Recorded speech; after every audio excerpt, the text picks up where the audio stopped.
자, 오늘 모실 분은요. 장인투자클럽 이창대 대표, 영앤리서치 최진욱 본부장입니다. 어서 오십시오. 네, 반갑습니다. 네, 저희 함께 첫 번째 주제 공개해 주시죠. 자, 윤석열 대통령의 탄핵 소추안이 국회 본회의를 통과하면서 정치적인 불확실성은 완화됐다라는 소식과 함께 전반적으로 시장의 안정세를 찾아가고 있는 모습입니다. 아직 헌법재판소 결정이 남아있긴 하지만 그래도 일단락이 됐다라는 평가가 우세한데요. 자, 오늘 시장 만약에 막판까지 이 흐름 이어진다면 무려 5거래일 연속 상승이거든요. 좀 끝까지 힘을 내줄 수 있으리라 보세요. 대표님 어떻습니까?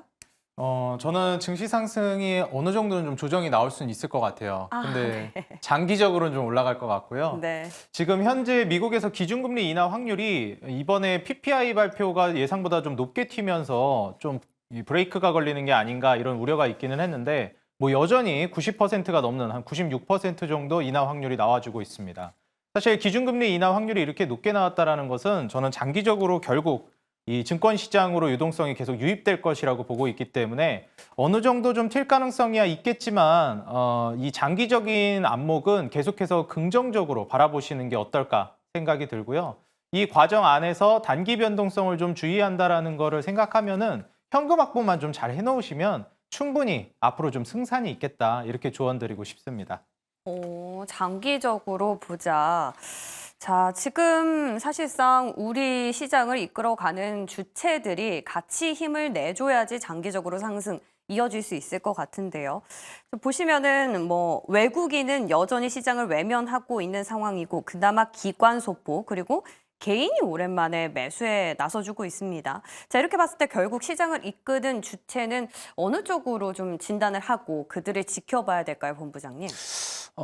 여전히 지금 키는 외국인이 가지고 있지 않을까라고 생각을 그래요? 좀 많이 하고 있는 상황인데 일단 외국인들의 수급이 좀 확실하게 잡혀야만이 시장에 좀 상승력에 탄력이 좀 붙어줄 가능성이 이제 높다고 보고 있거든요. 다만 이제 저는 이제 대표는 조금 다른 시각을 좀 보고 있는 부분들은 단기적으로 좀 시장이 좀 좋을 가능성이 크지 않을까라고 보고 있는 상황이에요. 물론 이제 이번 주 같은 경우 탄핵 가결 그리고 FOMC 등 굉장히 좀 변수가 많은 시즌이 지금 돌입을 한 상황이긴 합니다. 다만 지금 시장이 주목을 하고 있는 부분들은 저는 기준금리 인하에 대한 부분들의 포커스보다는 탄핵 쪽에 대한 부분들의 포커스가 굉장히 크지 않을까 보고 있는 상황이에요. 일단 외국인들의 자금 이탈이 속도가 붙어서 나왔던 부분들이 탄핵에 대한 부분들, 정치적인 불안감 이런 부분들이 일단은 조금 더 키를 잡고 있었던 부분들인데 이게 결국 이제 탄핵이 가결이 되면서 여기서 이제 불어올 수 있는 바람은 새로운 정치적인 변화, 기대감이 좀 들어올 가능성이 높다라는 거죠. 그러면 결국 이제 FOMC도 물론 남아있기는 하지만 이 민감도 자체가 일단은 탄핵에 대한 부분들의 민감도 대비해서는 그렇게 크지는 않을 가능성이 높지 않을까라고 보고 있는 상황입니다. 그렇다 하게 되면 결국 지금 증시도 레벨 다운이 굉장히 많은 현상들이 일어났던 상황이고 그런 부분들이 언제든 외국인들의 자금에 대한 부분들의 유입 매력도는 높아질 수 있는 구간이라고 보고 있는 상황이거든요. 일단 환율적인 부분들도 어느 정도 좀 횡보를 이어나가고 있는 상황이에요. 지금 상황에서도 어느 정도 가격에 대한 상승이 좀 나와주고 있는 부분들이 아니라 일부 좀 바닥이나 아니면 좀 이렇게 횡보, 박스권을 좀 치면서 이어나가고 있는 부분들만 체크했을 때도 언제든지 외국인들의 자금 유입은 될 가능성이 높다고 보고 있는 상황입니다. 어떻게 보면 이제 1차적인 불확실성은 제거가 된 상황이고요. 그럼 여기서 이제 가장 중요한 부분들은 통화 정책에 대한 변화도 생길 수가 있는 그런 기대감도 들어올 수가 있고 그렇다 하게 되면 외국인들의 자금 이탈 규모가 다시 상대적으로 복원력이 좀 빠르게 나타날 가능성도 굉장히 높겠죠. 다만 이제 가장 문제점이라 하게 되면 2,540포인트입니다.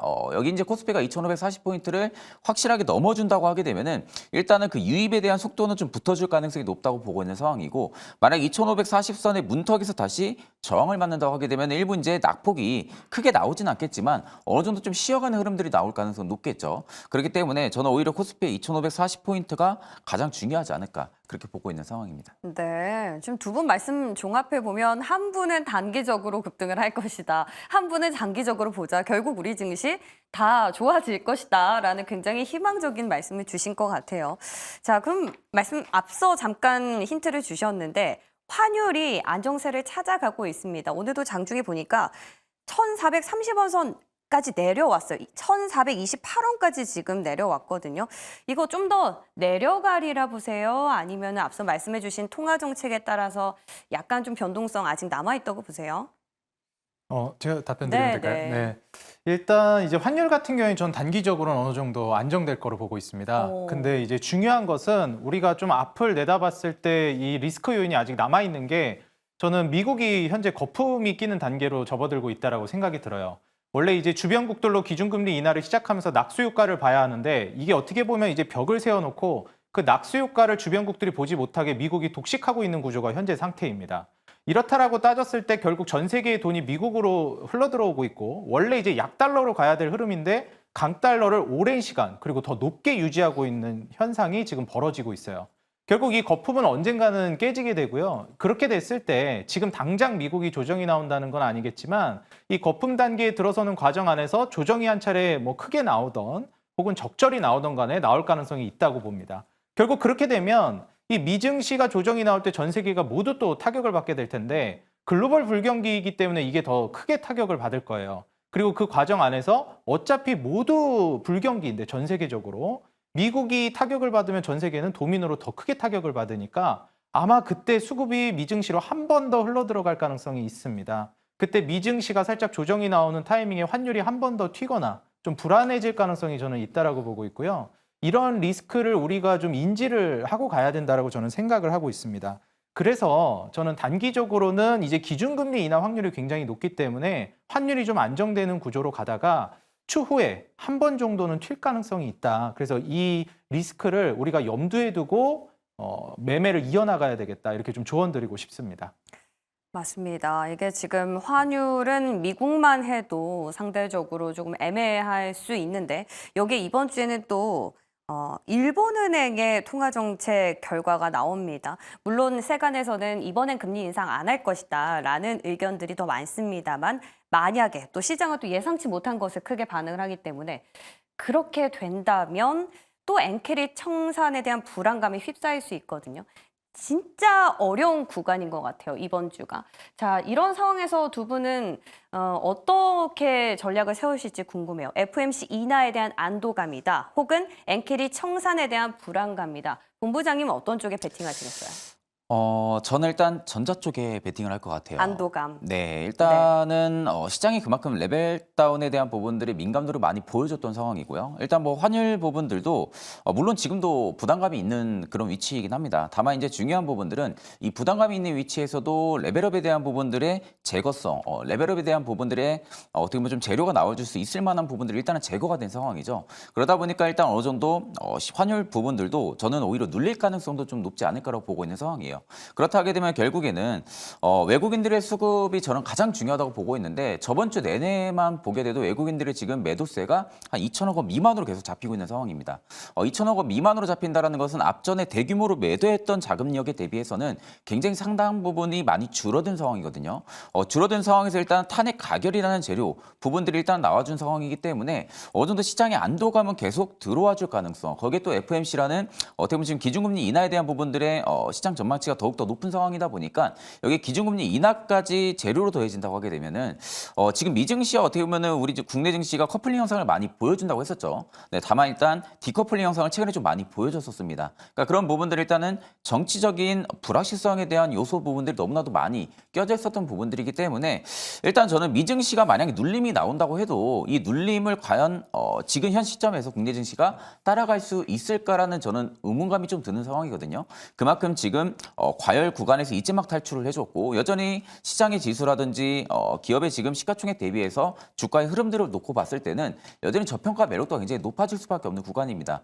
그렇다고 지금 뭐 대기업들이 돈을 못 벌고 있는 상황도 아니거든요. 물론 이제 수출에 대한 관세 이런 우려감들도 일단 남아 있는 상황이긴 하지만 이건 결국에는 시간적인 부분으로 놓고 본다 하게 되면은 좀 해결이 될 수 있는 부분이라고 보고 있는 상황이기 때문에 투자의 관점으로 놓고 본다라고 하게 되면은 이게 오히려 급등 이후에 우리가 접근하게 되면은 거기가 오히려 고점일 가능성이 굉장히 높습니다. 그렇다고 하게 되면 결국엔 저는 지금 부분이 좀 바닥이라고 생각을 해야 되고 어느 정도 투자의 매력도가 높아져 있는 구간이기 때문에 충분히 저는 포트에 대한 부분들의 비중을 살짝 좀 늘리셔도 나쁘지 않다고 보고 있는 상황입니다. 이야, 본부장님은 상당히 룸을 열어놓고 보시는 것 같아요. 좋습니다. 대표님 약간 의미심장한 표정을 지으시는데 어떻습니까? 반박을 하시겠어요? 아니면 결을 같이 하시겠어요? 저는 이제 관망 쪽에 조금 더 조금 무게중심이 보수적으로? 네, 네. 이제 보고 있는 상황이고요. 이유를 좀 말씀드리자면 투자는 계속 이어나가는 건 저는 맞다라고 봅니다. 근데 이제 관망 의견을 드린 거는 이제 어느 정도 우리 앞에 있는 리스크가 아직 남아있다라고 보기 때문이에요. 우리가 급락이 한 차례 나오게 되면은 저는 괜찮을 거라고 보고 있는데 아직까지도 강달러가 유지되고 있다라는 게 저는 살짝 불안합니다. 미증시가 한 번은 꺾일 가능성이 있다라고 보고 있거든요. 저는 그런데 이 미증시가 한 번 꺾이면서 전 세계적으로 한 번 이 태풍이라고 해야 될까요? 바람이 한 차례 지나가고 나면 한국 증시가 전 세계적으로 이 증시 매력도가 굉장히 많이 올라갈 거로 보고 있습니다. 이번에 금투세 폐지 이슈도 있었고 세금적인 부분의 이득도 그렇지만 정치적 리스크로 인해서 과하게 무너졌다라는 거, 굉장히 저평가되어 있다라는 건 모두가 아는 사실이거든요. 그럼 세금적인 혜택과 저평가 매력도를 본다면 미증시에서 차익 실현 나온 물량이 결국 어디로 이제 넘어갈까? 결국 미증시가 한 차례 이제 꺾이게 됐을 때 수익 실현을 할 물량들이 다음 투자처를 찾아 나설 텐데 저평가되어 있는 국가 증시 매력도를 본다면 한국이 상당히 메리트가 있을 거로 보고 있습니다. 여기 뭐 세금적인 혜택까지 기대해 본다면 미증시가 꺾인 이후에는 한국 증시가 아무래도 폭발적인 상승. 우리나라 증시가 또 특징이 그렇잖아요. 다른 국가들 잘 갈 때 못 가다가 갑자기 뒤늦게 뜬금없이 튀어오릅니다. 그래서 저는 이번에 전체적인 조정이 나온 이후에 그런 흐름을 한국 증시가 보여줄 거로 보고 있기 때문에 투자는 계속 이어가시되 이 정도 이 하방 리스크는 열어두시는 게 어떨까 조언드리고 싶습니다. 다시 말해서 미장이 쉬어갈 때 그 자금이 우리한테 돌아온다라는 거기 때문에 네. 안 쉬어간다면 계속해서 미장이 그렇죠. 간다라는 얘기로도 해석을 해볼 수 맞습니다. 있을 것 같아요. 좋습니다. 관망대 매수 적기 한 표씩 나왔거든요. 이 어디 사이에서 저희도 중심 잘 잡아보도록 할게요. 좋습니다. 자, 시장 지수에 대한 전반적인 얘기 들어봤고요. 이제 두 번째 주제로 넘어가 보겠습니다. 자, 전선 전력입니다. 뭐 사실상 주말 사이에 이재명 대표가 또 추경안 얘기를 하면서 전력 설비 쪽으로 코멘트를 하기도 했고 여기에 브로드컴도 AI 쪽으로 고무적으로 또 성적표를 거둔 것도 상당히 시장 상승 동력 가운데 하나로 작용을 했습니다. 전선 전력 모처럼 분위기가 좋은데요.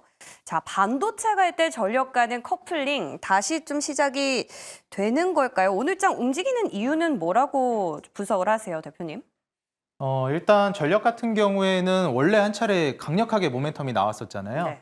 그때 이제 모멘텀이 나와줬을 때 특징을 보게 되면 이제 AI 수요가 올라가다 보니까 데이터 센터 수요가 늘어나고 이제 에너지를 어떻게 조달할 것이냐 문제가 불거졌습니다. 그러면서 이제 전력 수요가 굉장히 올라가게 됐는데 뭐 한 측면에서는 미국이 이제 또 전력 인프라 자체가 상당히 노후화된 것도 작용을 했어요.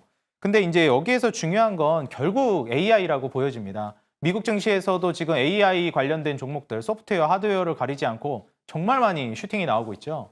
뭐 앵커님께서 이제 앞서서도 말씀해 주셨지만 각종 기업들, 뭐 브로드컴도 이제 간밤에 20% 넘는 급등이 나왔는데 최근 팔란티어와 이 브로드컴 상승세가 정말 무섭습니다.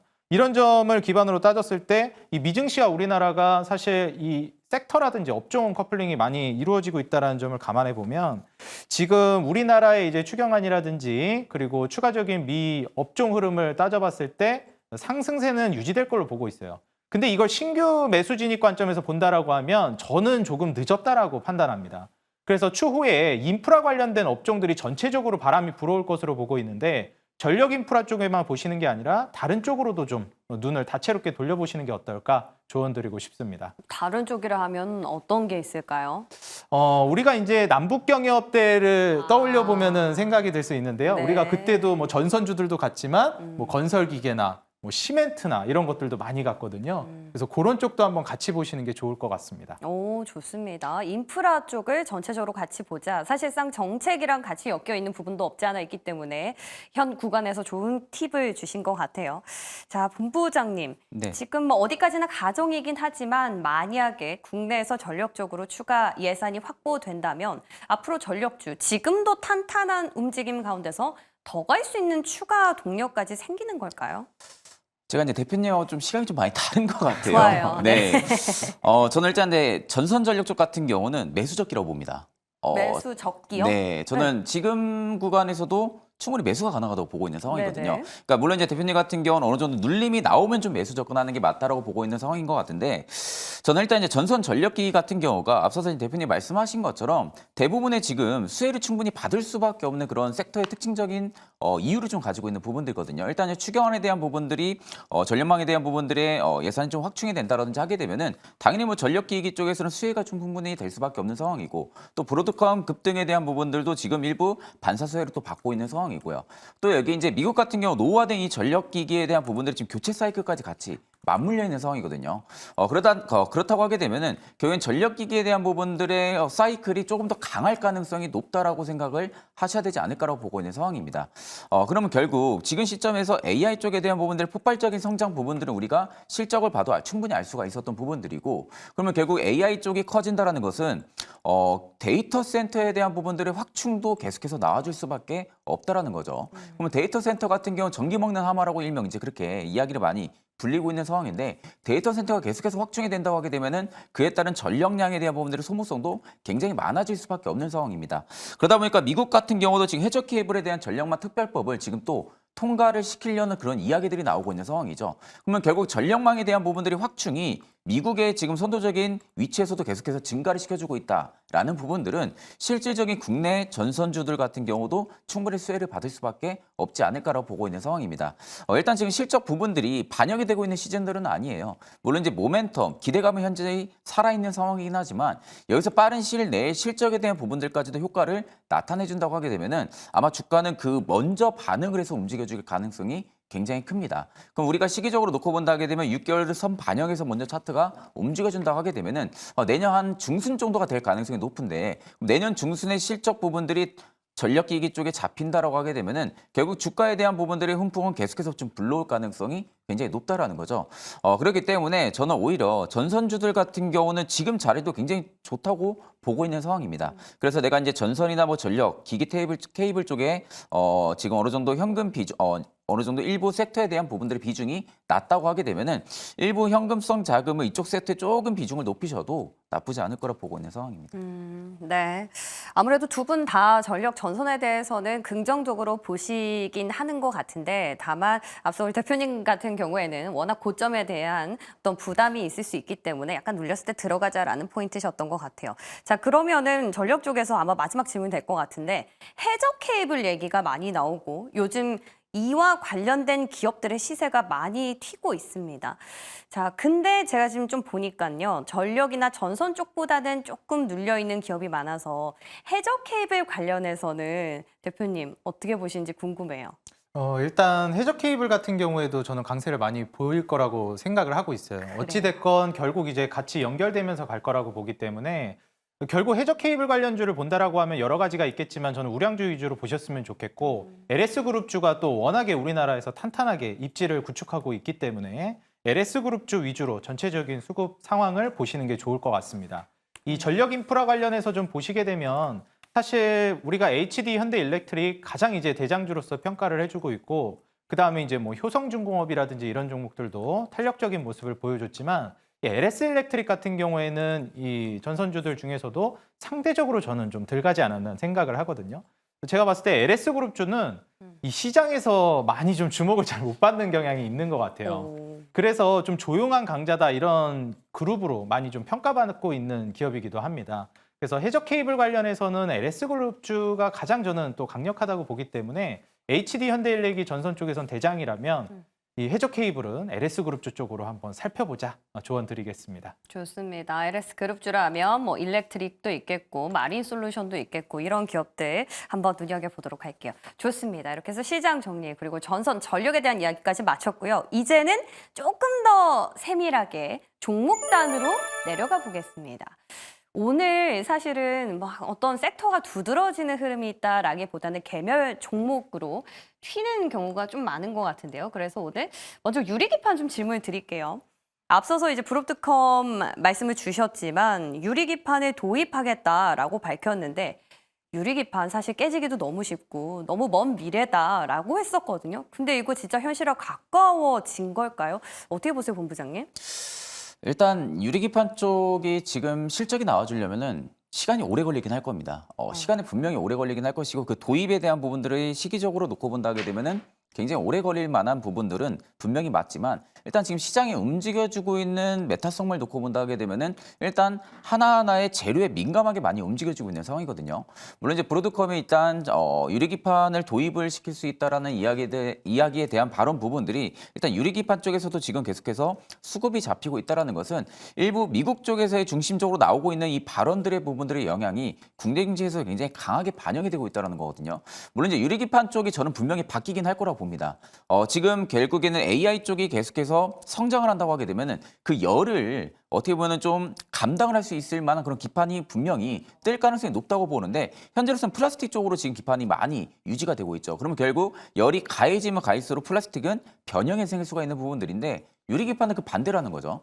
다만 이제 유리기판 쪽이 어떻게 보면은 단가라든지 이런 가격 측면에서 굉장히 비싸긴 합니다. 비싸긴 하지만 결국 지금 시대에 따라서 움직인다고 하게 되면 유리기판 쪽도 분명히 수혜가 있을 가능성이 굉장히 높겠죠. 다만 이제 앞전에 이제 말씀드렸다시피 그 수혜에 대한 가능성에 시기적인 부분들이 지금은 꽤 오래 걸릴 가능성이 높다라는 거죠. 그래요? 네, 꽤 오래 걸릴 가능성이 높다라는 측면으로 바라볼 때는 사실 지금 바닥 부분에서는 수급이 잡히는 것은 충분히 인정을 합니다. 워낙 브로드컴에 대한 부분들의 발언, 그리고 앞으로 유리기판 쪽에 대한 부분들의 발언만 계속해서 이어진다 하게 되면은 바닥에서는 언제든지 뭐 10%, 15% 이상의 좀 급등력이 나와줄 가능성은 높겠지만 그 이후 가장 중요한 것은 그 시세의 연속성이 부여가 될 수 있을 만한 재료가 과연 나와줄 수 있을지 여부가 저는 가장 중요하지 않을 거라고 보고 있는 상황이거든요.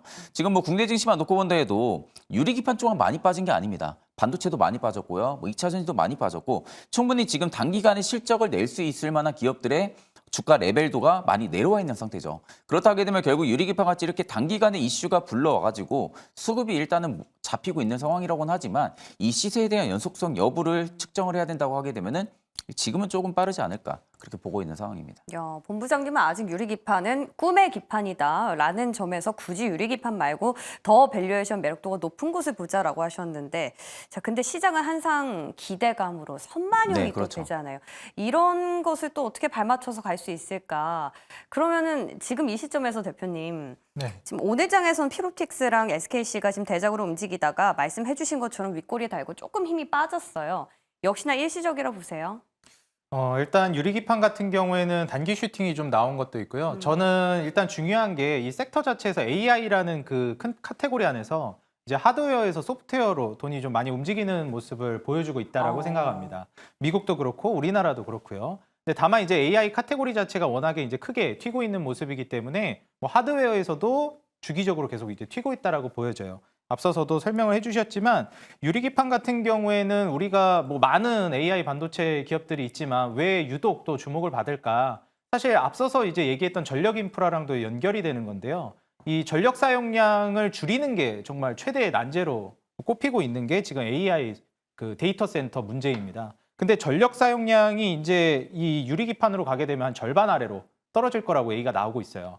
그럼 결국 이제 전력 인프라랑도 전력 소비량이 줄어드니까 같이 시너지를 낼 수 있는 거고, 그리고 요즘 이제 반도체 같은 경우에는 훨씬 더 좀 얇아지게 그리고 많이 쌓는 구조로 가고 있는데 이게 또 두께가 얇아지다 보니까 최근 반도체 초박형 트렌드랑도 좀 맞아떨어지고 있다. 이렇게 좀 보시면 될 것 같습니다. 그래서 저는 유리기판이 앞으로도 갈 것이냐라고 보면은 저는 갈 가능성이 있다라고 보여져요. 다만 좀 소프트웨어 쪽으로 저는 조금 더 집중해 보시는 게 어떨까 조언을 드리고 싶고요. 미국 주식으로 따지면 그런 관점에서 팔란티어가 요즘에 AI 소프트웨어 대장주로 이제 각광받고 있기 때문에 이런 쪽을 보시고, 한국 같은 경우에는 네이버 카카오가 부각받고 있는 만큼 이쪽을 집중해 보시는 게 어떨까 말씀드립니다. 네, 반도체 쪽은 확실히 하드웨어 쪽보다 소프트웨어를 보자라는 의견 왕왕 듣게 되는 것 같아요. 어찌됐건 두 분 다 유리기판에 대해서는 직접적인 것보다 차선책을 주셨다라는 점 투자에도 참고해 보시면 좋을 것 같습니다. 자, 다음으로 보고 싶은 건요. 정책주입니다. 대성 창투가 급등을 하고 있어요. 아무래도 지금 뭔가 정책 관련해서 연결고리가 있는 것 같은데 오늘 장에서 뭐 인맥 테마도 그렇고 상당히 변동성이 큽니다. 이들은 앞으로 어떻게 투자해야 될까요, 본부장님?